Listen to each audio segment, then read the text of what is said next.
You require my assistance?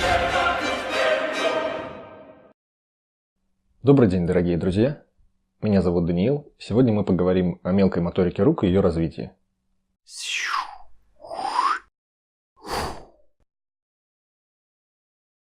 Наверняка многие из вас слышали о разных способах развития мелкой моторики рук и, кстати, ног тоже у детей.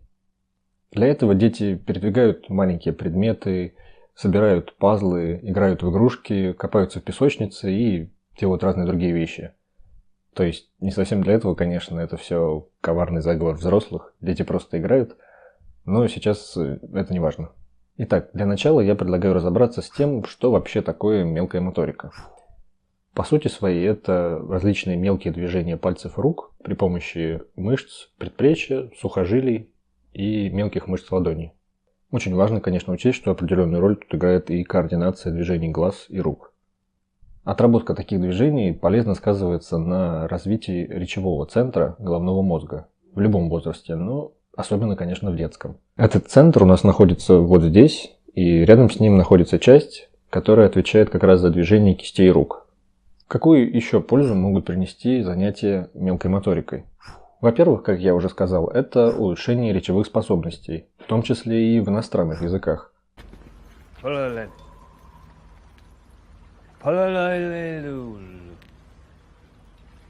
Во-вторых, это снятие усталости ума.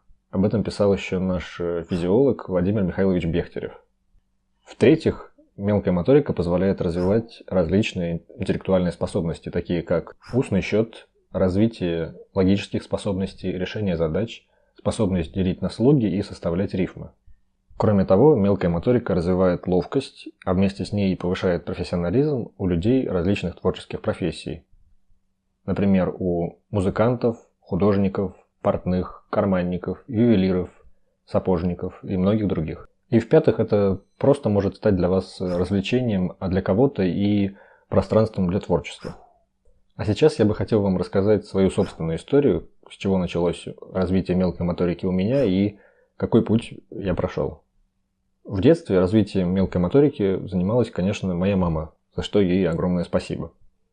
Потом наступил период лего, были любимые байониклы.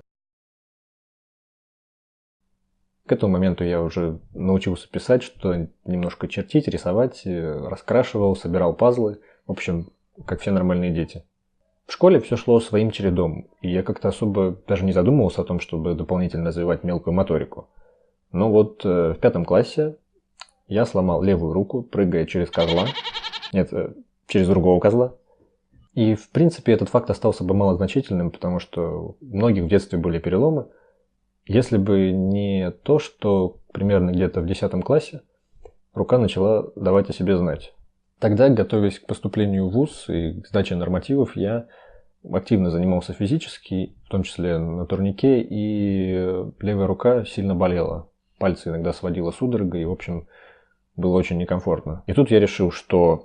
Хватит это терпеть! И тут как раз подвернулся удачный случай. Мы с классом собрались на экскурсию в другой город, и ехать туда нужно было на автобусе 4 часа туда, 4 часа обратно. В общем, как раз много свободного времени для того, чтобы попрактиковаться. Я прихватил с собой вот эту монетку.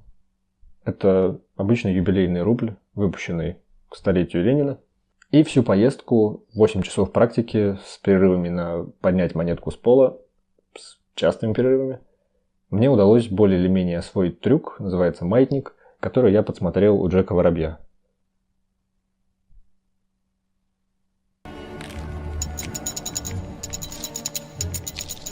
Я не удержался. Конечно, оттачивать и полировать навык можно достаточно долго, вечно, например. Но останавливаться на одном маятнике было скучно, и я пошел дальше. А дальше были еще разные трюки с монеткой. Потом я встретил вот это видео на ютубе. Оно меня очень впечатлило.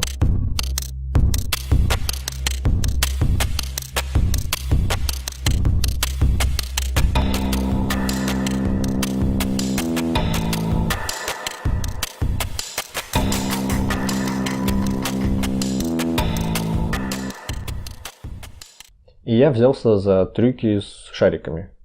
которые оказались куда сложнее, чем кажутся на первый взгляд. Некоторые из них, выражаясь спортивным сленгом, дали перенос в трюки с монеткой, а некоторые я до сих пор оттачиваю и придумываю что-то новое. Благодаря двум моим друзьям, которых, кстати, зовут Артем и Артем, я освоил некоторые трюки с картами. Они занимались карточными фокусами, но меня больше привлекала техническая сторона и различные красивые движения, которые на карточном сленге называются флориши. А еще через какое-то время я решил освоить другое направление, называется пенспиннинг. И вот тут, мне кажется, я нашел свою стезю. Мне очень нравилась эта огромная вариативность движений, куча разных возможностей, отработка трюков с разными предметами. Примерно тогда же я открыл для себя замечательную гимнастику Грега Ирвина, который кто только не выдает за свое изобретение и демонстрирует без всяческой отсылки к автору. Это чрезвычайно полезный комплекс упражнений для всех, кто хочет развить ловкость пальцев и их независимую работу. Полезна она будет и для того, чтобы просто сохранить здоровье кистей и суставов. И тут, когда мне только начало казаться, что я достиг более-менее достойного уровня, на горизонте появился один из Артемов и предложил мне новый вызов, но это уже совсем другая история, которую я поведаю вам в следующий раз. И еще один момент. Это видео будет только первым видео из серии о мелкой моторике. Мы с вами поговорим о том, как развивать мелкую моторику у детей, взрослых, подростков и о многих других интересных вещах. А пока на этом все. Подписывайтесь, ставьте лайк, пишите в комментариях, что вам больше всего понравилось в этой истории. И до новых встреч!